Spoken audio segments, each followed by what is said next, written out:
السلام عليكم ورحمة الله.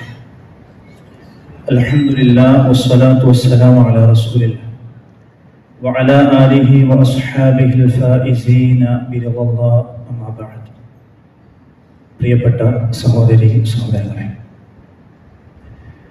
അല്ലാഹുവിൻ്റെ വിധിവിലക്കുകൾ ജീവിതത്തിൻ്റെ നിഖില മേഖലകളിലും കഴിവിൻ്റെ പരമാവധി കാത്തു സൂക്ഷിക്കണം എന്നുണർത്തുകയാണ്, ഓർമ്മപ്പെടുത്തുകയാണ്. അള്ളാഹുവിനെ സൂക്ഷിച്ച് ജീവിക്കുന്ന മുത്തഖികളാകാൻ കഴിവിൻ്റെ പരമാവധി പരിശ്രമിക്കുക, പ്രാർത്ഥിക്കുക. അള്ളാഹു നമ്മെ സഹായിക്കുമാറാവട്ടെ. സഹോദരങ്ങളെ, സഹോദരിമാരെ,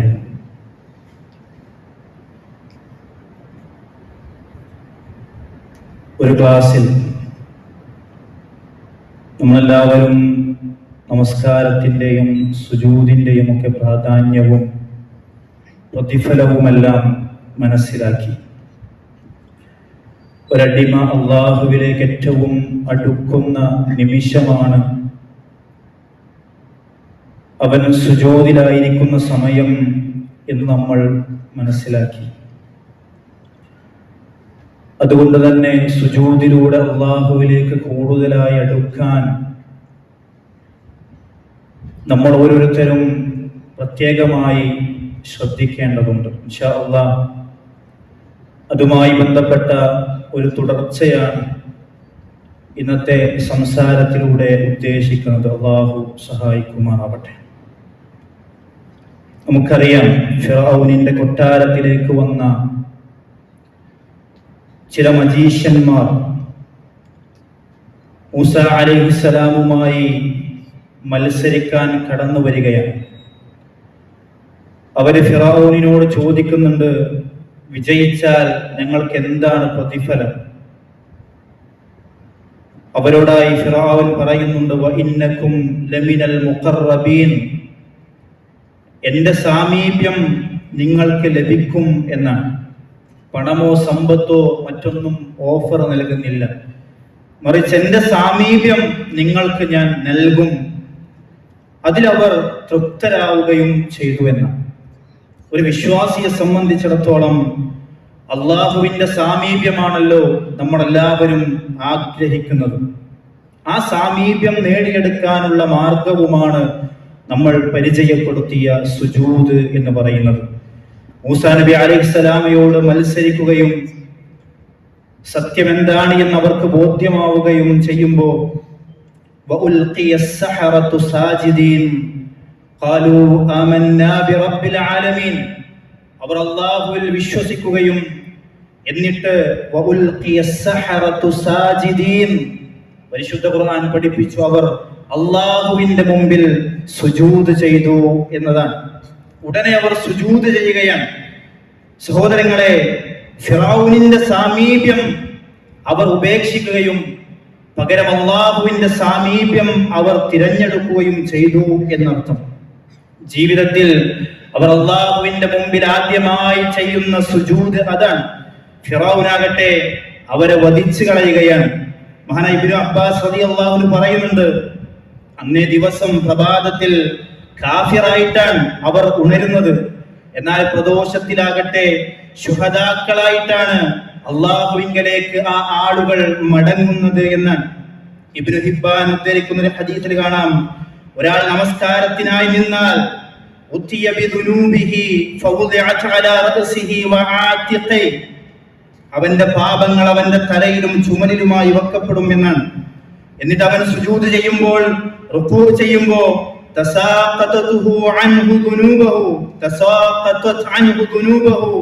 അവന്റെ പാപങ്ങൾ സുജൂദിലൂടെ റുകൂഇലൂടെ കൊഴിഞ്ഞു വീഴുകയും ചെയ്യുമെന്നാണ്. സഹോദരങ്ങൾ, എത്ര മഹത്തരമാണ് അള്ളാഹുവിന്റെ പ്രവാചകൻ പരിചയപ്പെടുത്തിയ സുജൂദ് എന്ന് പറയുന്നത്, നമസ്കാരം എന്ന് പറയുന്നത്.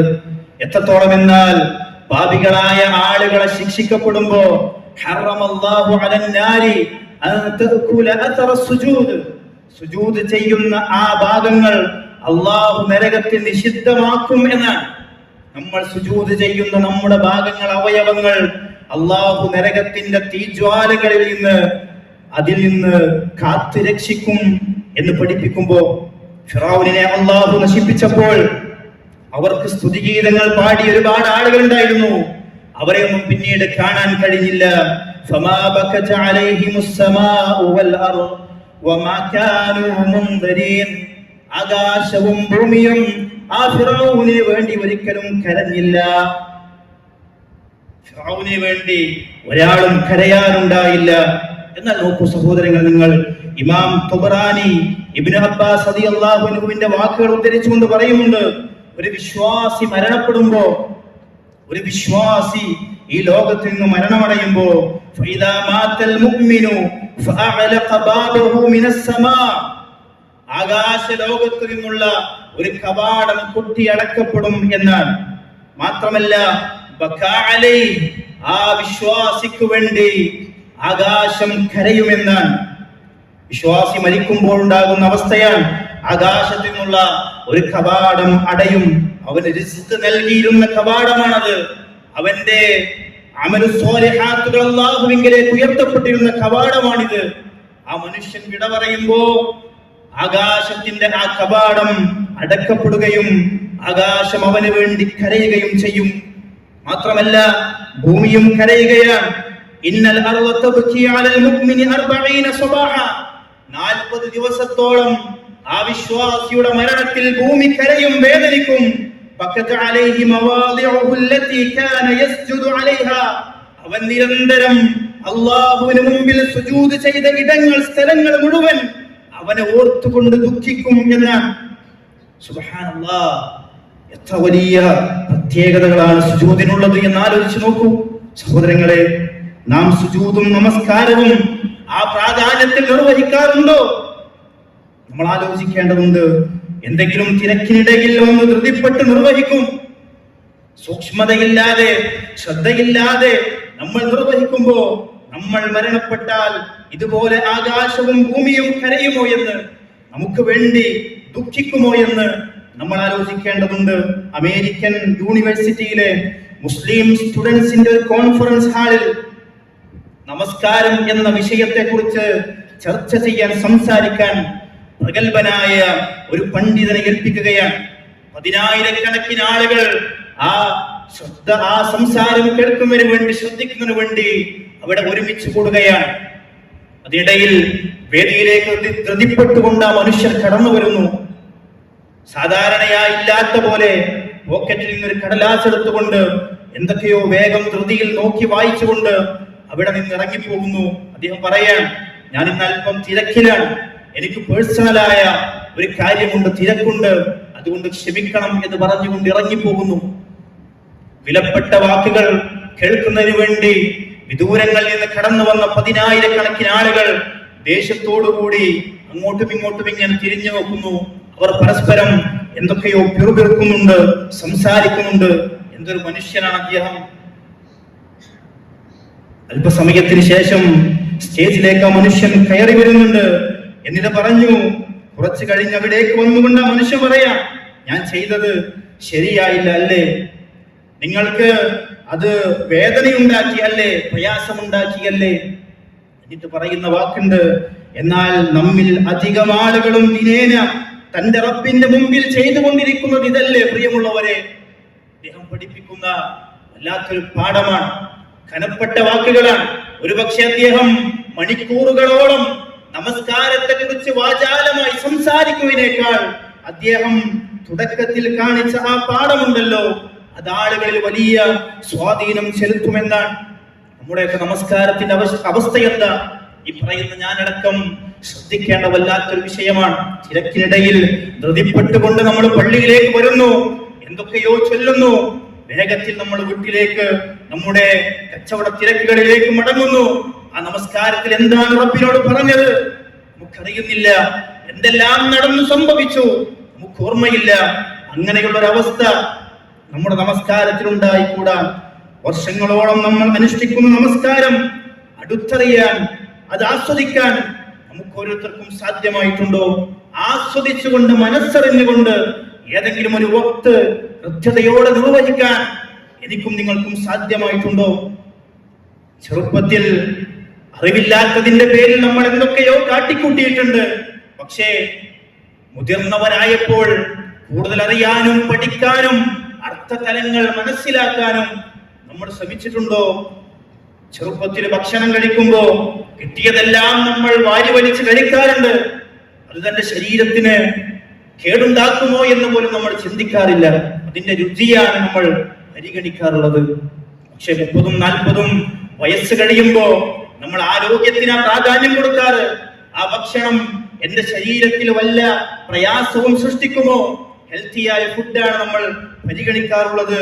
സഹോദരങ്ങൾ, ഇതുപോലെ ചെറുപ്പത്തിൽ നമ്മൾ അറിയാതെ ചെയ്തുകൊണ്ടിരിക്കുന്ന ആ നമസ്കാരത്തിൽ ഒരു മാറ്റം വന്നിട്ടുണ്ടോ? ഇതുവരെ നമ്മൾ അന്ന് ചെയ്തതുപോലെ തെറ്റുകൾ വീണ്ടും ആവർത്തിച്ചു കൊണ്ടിരിക്കുന്നു. നമ്മൾ ചൊല്ലുന്നതിന്റെ അർത്ഥം പഠിക്കാതെ ഉരുവിട്ടുകൊണ്ടിരിക്കുന്നു. റബ്ബിനോട് എന്താണ് പറയുന്നത് എന്ന് നമ്മൾ ഓർക്കാതെ പറഞ്ഞുകൊണ്ടിരിക്കുന്നു. ആത്മാവിന്റെ ഭക്ഷണമായ ആരാധന നമസ്കാരം.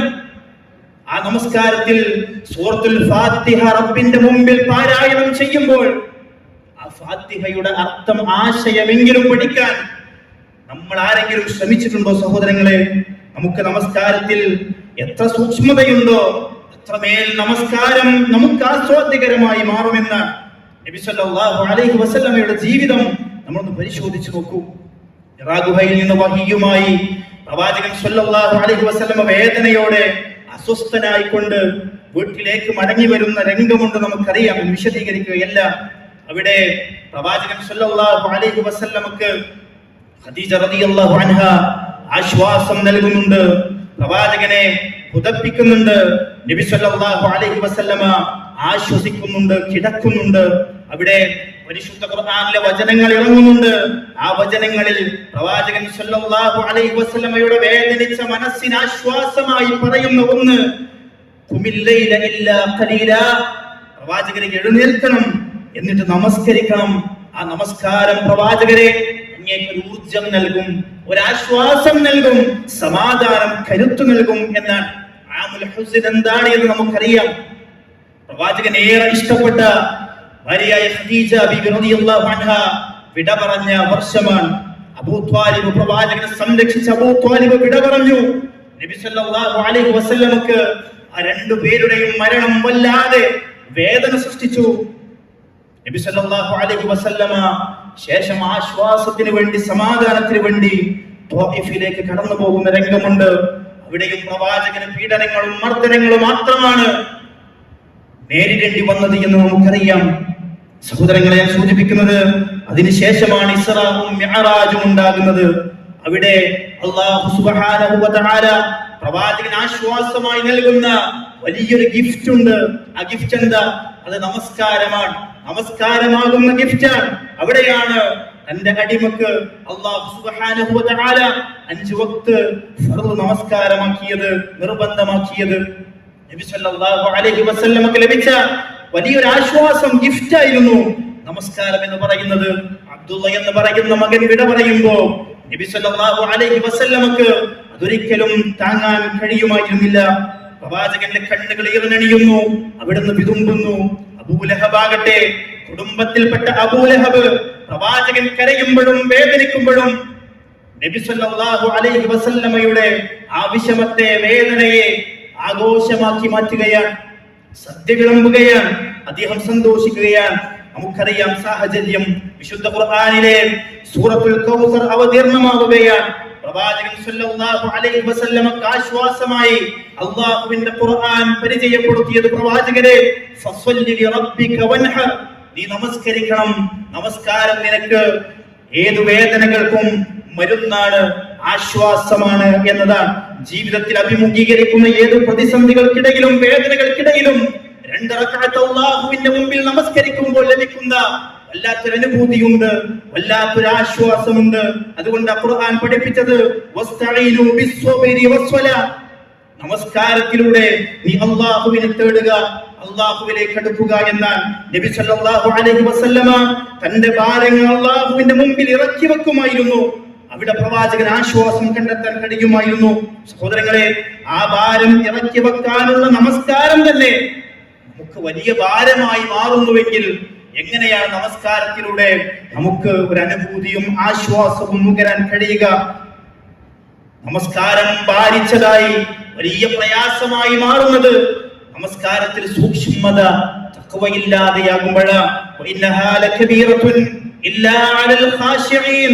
സൂക്ഷ്മതയില്ലാത്ത ആളുകൾക്ക് നമസ്കാരം വലിയ ഭാരമായിരിക്കും. നബി സല്ലല്ലാഹു അലൈഹി വസല്ലം പറയുകയാണ്, എനിക്ക് നമസ്കാരം ഒരു കൺകുളിർമയായിരുന്നു, എനിക്കൊരു ആശ്വാസമായിരുന്നു നമസ്കാരം എന്നാണ്.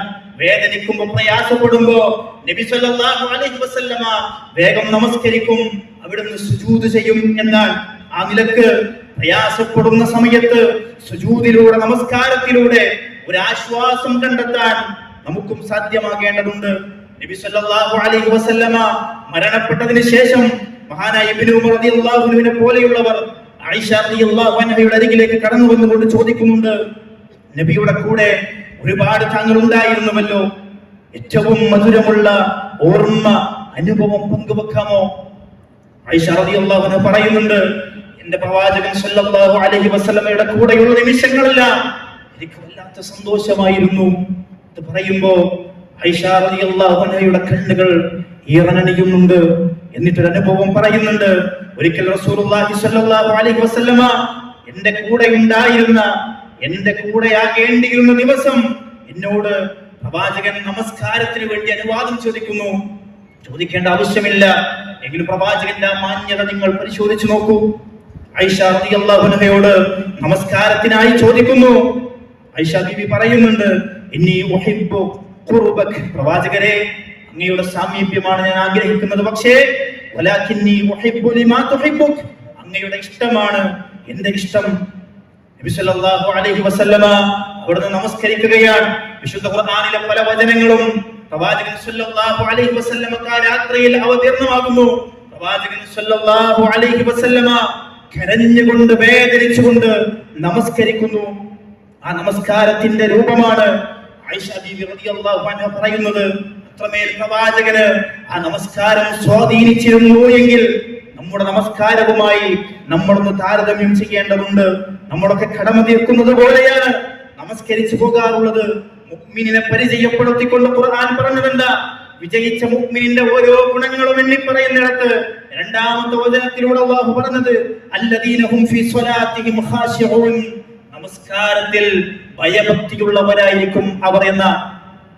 അങ്ങനെ ഓരോന്നും എണ്ണി പറയുന്നിടത്ത് വീണ്ടും നമസ്കാരത്തെ കുറിച്ച് അല്ലാഹു ആവർത്തിക്കുന്നുണ്ട്. വിശുദ്ധ ഖുർആനിലെ ആ പേജിൽ ഓരോ കാര്യങ്ങളെ കുറിച്ചും എണ്ണി പറയുമ്പോ അല്ലാഹു ആവർത്തിച്ചു പറഞ്ഞ ഗുണം ഒന്ന് മാത്രമുള്ളൂ, അത് നമസ്കാരത്തിന്റെ വിഷയം മാത്രമാണ്. നമ്മൾ പരാതി പറയുന്നത് പോലെ പ്രവാചകന്റെ അരികിലേക്ക് ഒരു സുഹാബി വന്നുകൊണ്ട് പരാതി പറയുന്നുണ്ട്, റസൂലേ, ഞാൻ നമസ്കരിക്കുന്ന വേളയിൽ പിശാച് എന്നെ പിഴപ്പിക്കുന്നു, എന്റെ നമസ്കാരത്തിനിടയിൽ ഒരുപാട് ചിന്തകൾ കടന്നു വരാറുണ്ട്. നമ്മൾ പറയാറില്ലേ, നമസ്കരിക്കാൻ കൈകെട്ടിയാൽ ഇല്ലാത്ത ചിന്തകളില്ല, സൂക്ഷ്മത ലഭിക്കുന്നില്ല എന്നൊക്കെ നമ്മൾ പരാതി പറയുന്നത് പോലെ പ്രവാചകൻ സല്ലല്ലാഹു അലൈഹി വസല്ലമയോട് ഈ സ്വഹാബി വന്നുകൊണ്ട് പരാതി പറയുമ്പോ നബി സല്ലല്ലാഹു അലൈഹി വസല്ലമ പറയാണ്, നമസ്കാരത്തിൽ ശ്രദ്ധ തെറ്റിക്കുവാൻ വേണ്ടി മാത്രം ഒരു പിശാചുണ്ട് എന്നാണ്. നമ്മുടെ നമസ്കാരത്തെ തകർക്കാൻ, നമ്മുടെ ശ്രദ്ധയെ തട്ടിക്കളയാൻ വേണ്ടി മാത്രം ഒരു പിശാചുണ്ട്. ആ പിശാച് നമ്മുടെ ശ്രദ്ധ തിരിച്ചു കളയുകയും നമ്മുടെ നമസ്കാരത്തിലെ സൂക്ഷ്മത തകർത്ത് കളയുകയും ചെയ്യുമെന്നാണ്. അതുകൊണ്ട് ആ പിശാചുമായി പൊരുതാൻ നമുക്ക് ഓരോരുത്തർക്കും സാധ്യമാകേണ്ടതുണ്ട്. ഇമാം അബൂ ഹനീഫ റഹിമഹുല്ലാഹ് അദ്ദേഹത്തിന്റെ അരികിൽ ഒരു മനുഷ്യനെ വന്നുകൊണ്ട് പറയുന്നൊരു പരാതിയുണ്ട്, ഞാൻ എവിടെയോ പണം വെച്ച് മറന്നുപോയി, എവിടെയാണ് എന്ന് എനിക്ക് ഓർമ്മയില്ല. അദ്ദേഹം ആ വന്ന മനുഷ്യനോട് പറയുന്നുണ്ട്, എങ്കിൽ നീ 2 റക്അത്ത് പോയി നമസ്കരിക്കുക എന്നാണ്. അദ്ദേഹം നമസ്കാരത്തിന് വേണ്ടി കൈകെട്ടി. കുറച്ച് സമയം കഴിഞ്ഞപ്പോ കൈയഴിച്ചുകൊണ്ട് അദ്ദേഹം പുറത്തേക്ക് ഓടുന്ന കാഴ്ചയാണ് അദ്ദേഹം കണ്ടത് എന്നാണ്. ഞാൻ നമസ്കാരത്തിലാണ് എന്ന് തന്നെ അദ്ദേഹം മറന്നുപോയെന്നാണ്. നമുക്കും ഉണ്ടാകാറുണ്ട്, നമസ്കാരത്തിന് വേണ്ടി കൈകെട്ടിയാൽ മറന്നതെല്ലാം ഓർമ്മ വരാറുള്ളത് നമസ്കാരത്തിന്റെ വേളയിലല്ലേ. പ്രിയമുള്ളവരെ, സൂക്ഷ്മതയില്ലാതെയാകുന്നു, ശ്രദ്ധയില്ലാതെയാകുന്നു. പലപ്പോഴും എത്ര റക്അത്ത് നമസ്കരിച്ചു എന്ന് പോലും സംശയിക്കുന്ന രൂപത്തിൽ നമ്മുടെ ശ്രദ്ധ മാറാറുണ്ട്. അവിടെയെല്ലാം സൂക്ഷ്മതയുള്ളവരായി മാറുമ്പോഴാണ് നമ്മുടെ ആ നമസ്കാരത്തിലൂടെ നമുക്കൊരു അനുഭൂതി ലഭിക്കുന്നത് എന്നതാണ്. ഏറ്റവും മോശമായ കളവ് നമസ്കാരത്തിലെ കളവാണ് എന്ന് പ്രവാചകൻ സല്ലല്ലാഹു അലൈഹി വസല്ലം പഠിപ്പിക്കുമ്പോൾ ചോദിക്കുന്നുണ്ട്, കൈഫ യസ്റുഖു മിൻ സ്വലാത്തി, എങ്ങനെയാണ് നമസ്കാരത്തിൽ നിന്ന് മോഷണം ഉണ്ടാകുന്നത്, കളവുണ്ടാകുന്നത്? പ്രവാചകൻ പരിചയപ്പെടുത്തി, ലാ യതിമ്മു റുകൂഅഹാ വലാ സുജൂദഹാ, അവന്റെ നമസ്കാരത്തിലെ റുകൂഅോ സുജൂദോ അതൊന്നും പൂർണ്ണമാവുകയില്ല. പ്രവാചകൻ പറയുന്നുണ്ടല്ലോ, കോഴി കുത്തുന്നത് പോലെയായിരിക്കും അവന്റെ സുജൂദ് എന്നത്. ആ സുജൂദിലൂടെ, ആ നമസ്കാരത്തിലൂടെ പ്രിയമുള്ളവരെ, എങ്ങനെയാണ് നമ്മുടെ നമസ്കാരം ഒരു ആസ്വാദ്യകരമായി മാറുക എന്നത് നമ്മൾ പരിശോധിക്കേണ്ടതുണ്ട്. അതുകൊണ്ട് നമ്മൾ ശ്രദ്ധയുള്ളവരാകണം. നമസ്കാരത്തിൽ അള്ളാഹുവിന്റെ മുമ്പിൽ നിൽക്കുന്ന ആ ഒരു സാഹചര്യം സൂക്ഷ്മതയോടുകൂടിയാകണം. കാരണം എന്റെ റബ്ബിന്റെ മുമ്പിലാണ് ഞാൻ നിൽക്കുന്നത് എന്ന ചിന്തയുണ്ടാകണം.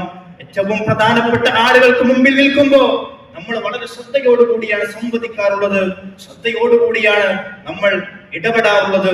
എന്നാൽ ലോകരക്ഷിതാവായ അള്ളാഹുവിന്റെ മുമ്പിൽ നിൽക്കുമ്പോഴോ ഏറ്റവും ശ്രദ്ധയോടുകൂടി നിൽക്കണം. പക്ഷേ ശ്രദ്ധ നഷ്ടമാകാറുള്ളതാകട്ടെ നമസ്കാരത്തിന്റെ സന്ദർഭത്തിലുമാണ്.